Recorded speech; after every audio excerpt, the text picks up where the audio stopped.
Wow. Wow is right. 14 months after the car accident that nearly caused him to lose one of his legs, Tiger Woods returns to action for the first time in a year and a half and shoots a 1-under par 71. When the course was playing a couple of strokes over par, Woods birdied the 6th hole, dropped a stroke at the par 5 8th. That was a disappointing bogey. So he goes out in 36. Then he birdies 13, bogeys 14, birdies the par 3 16th, and a great par save at the 18th after going into the trees on his drive. He had to lay up and then get up and down to save par and get out in red figures. This is the leaderboard right now, and it's bunching up. Cameron Smith was 6 under par before double bogeying the 18th hole. So the leader, 4 under, then Danny Willett, Joaquin Niemann, Scotty Scheffler, Sungjae Im, all 3 under par. Scheffler's the #1 ranked player in the world. Dustin Johnson, who won this event when they played it in the fall back in 2020, is 2 under par. And Tiger Woods in a group tied for 9th place at 1 under.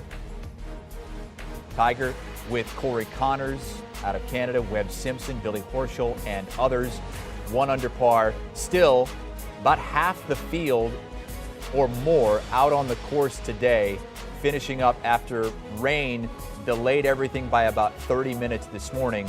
But you see the forecast there, that the temperatures right now, 72 degrees, a little bit breezy, winds close to 10 miles an hour or so out of the west.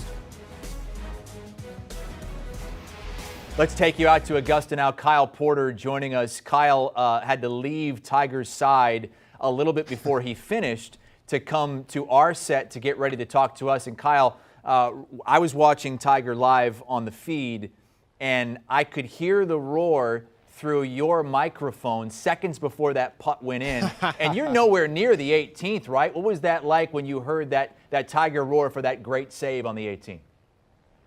Yeah, no, I'm not even close to the 18th hole. The whole day, Chris, was extraordinary. I mean, for Tiger to go out and post the number that he did when the field average at the time that he finished is so far over par, it's unbelievable. And the crowds all day, you know, I caught up with him about the 9th hole, and it legitimately felt like Sunday at the Masters with the patron, like how many patrons were following him. The 2 that he made on 16, where he hits it to that back right shelf and holes what was a pretty big breaking putt. The roar that I heard on that 2, it sounded like he took the lead on a Saturday afternoon at the Masters. That's how extraordinary it was. And obviously, like you said, to save par on 18, and you could hear the roar through my microphone. We're so far away from 18, it's unbelievable. So just really an unbelievable day from Tiger, and man, I can't wait to see what the rest of the week holds for him. So what did you notice out there? I mean, we were told by you and others that, look, the swing is fine. He can hit the golf ball fine. It's all about getting through this course, and maybe it'll take more of an effect tomorrow and over the weekend. But what did you notice watching Tiger walk around that undulating landscape? Yeah, so a couple of things. The first is that as the day wore on, you could tell he wasn't hobbling, but he was laboring. I mean, he was toughing it out. I think Shane Bacon said it on there. It's maybe the toughest round that he's ever played at Augusta National. I think the question there is that sustainable? Can you sustain that for 72 holes? He looked, I mean, I was up close to him a couple of times. He looked tired. And this is a tiring place. This is not just for a 46-year-old man who almost lost his right leg 14 months ago, but for guys that are 25, 26, 27, it's tiring for them as well. So that's the part where you have to start to question, can he string together 4 days like this in a row? And then I think the other thing is there was some rust. You know, he did hit some great shots. The shot on 6 was incredible. He almost made a 1. The shot on 16 was really good. He had a couple great pitches and chips around here. But he put himself into trouble off the tee. You saw that on 15. Obviously, you saw it on 18. You saw it a lot off the tee where he's not quite as sharp as maybe we've seen him in the past. So, you know, it's a score in 71 that if it was a lesser player, if it was somebody who didn't have the experience he has, could have been 74, could have been 75. Tiger turns it into a 71, which is what he does because he's so smart around here.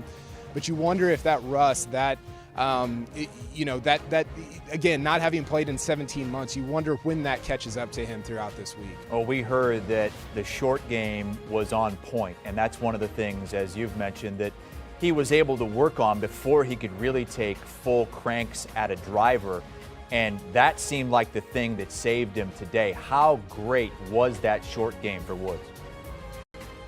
Well, it was incredible. You saw it on, I believe it was 7, for him to get up and down where he did.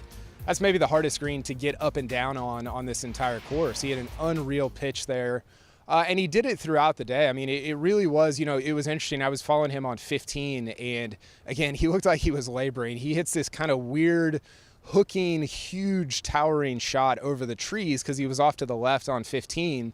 And it went way too far left, but he was able to kind of save par from there, go on and make the birdie on 16. So his game from 100 yards and in was really good. He lipped out a couple of putts. It could have been, the score could have been even better.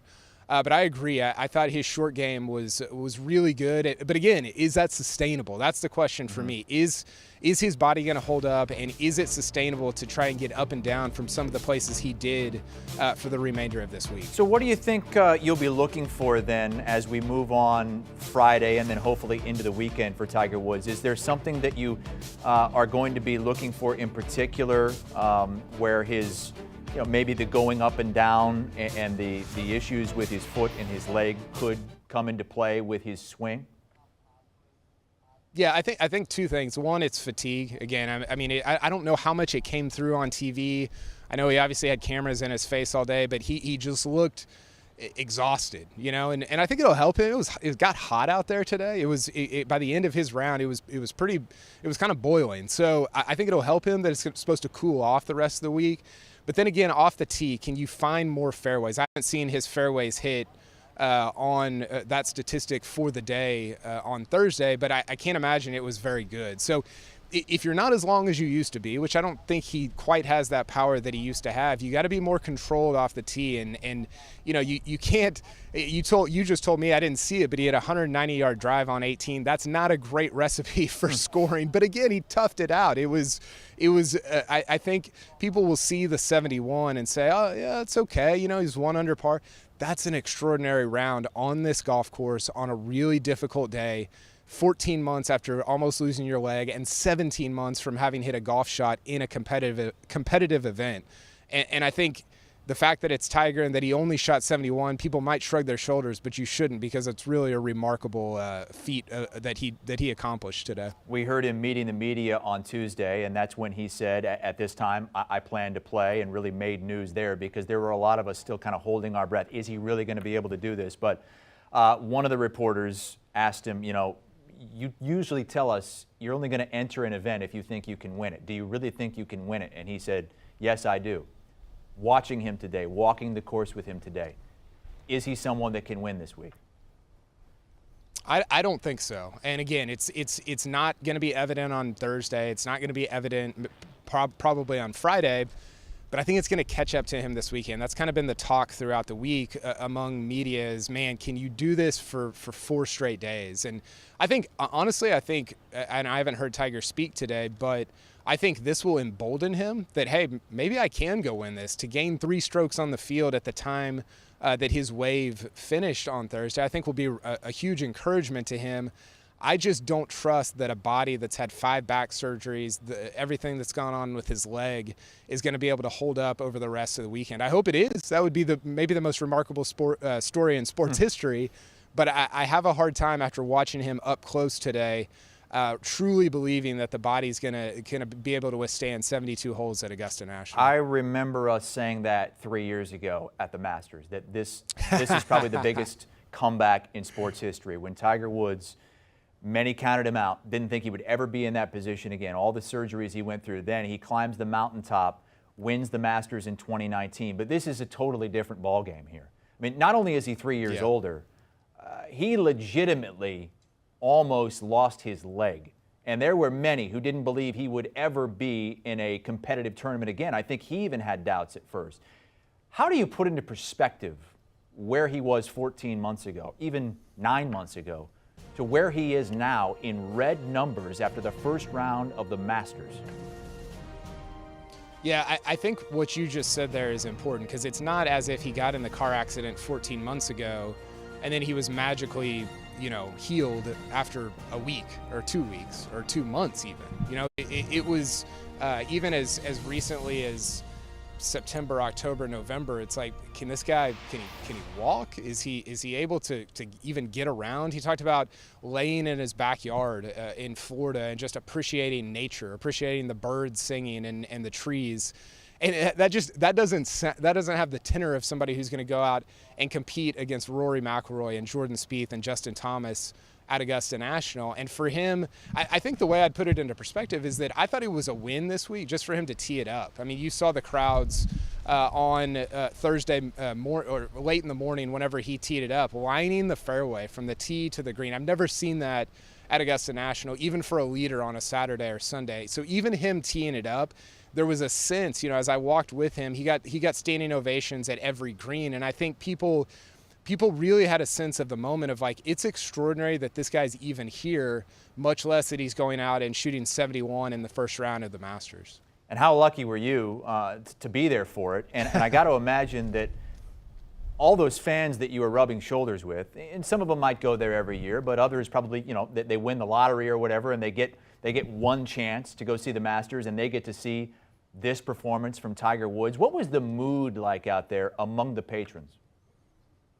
Well, people were freaking out. I mean, every hole it was like, oh my gosh, I can't believe I saw that. Oh my, people just every single hole. And again, to see, I'll never forget, he was walking up to 16. He had just hit a great shot to that back right shelf.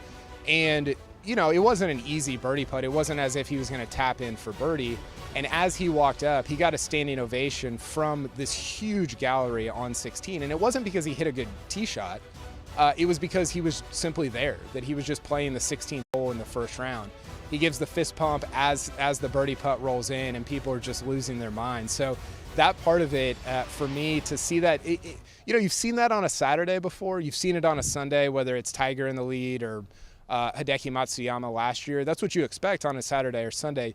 You don't expect that early on a Thursday morning from somebody who's not even leading the golf tournament at that point to get that kind of ovation. So it was a pretty special day here at Augusta National. He was 50-1 to start the week, and then moved 35-1, 30-1 or so during the course of his round. You just told us that you don't think he's going to be able to sustain this physically and win this tournament. What would have to happen this weekend for Tiger to have a chance on Sunday?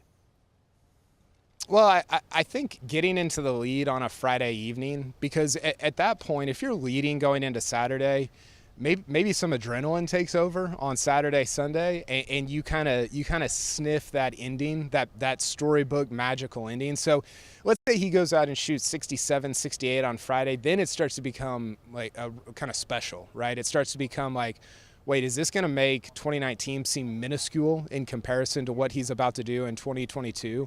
So I think that for me is if he's 6 back of the lead going into the weekend, it's difficult to envision. I don't know if he will be. Maybe he won't. Maybe he does go out and shoot 67, 68 on Friday, and he's tied for the lead or right near it. And I think that for me would kind of change my mind about what his chances are to win this golf tournament on Sunday afternoon. I respect you for still sticking to your guns and saying, let's pump the brakes a little bit. This is amazing already as it is, but don't expect him to be donning the green jacket again on Sunday, because I think most of us would get caught up in the moment a little bit and say, sure, after what we saw today, hell yes, he can win the whole thing.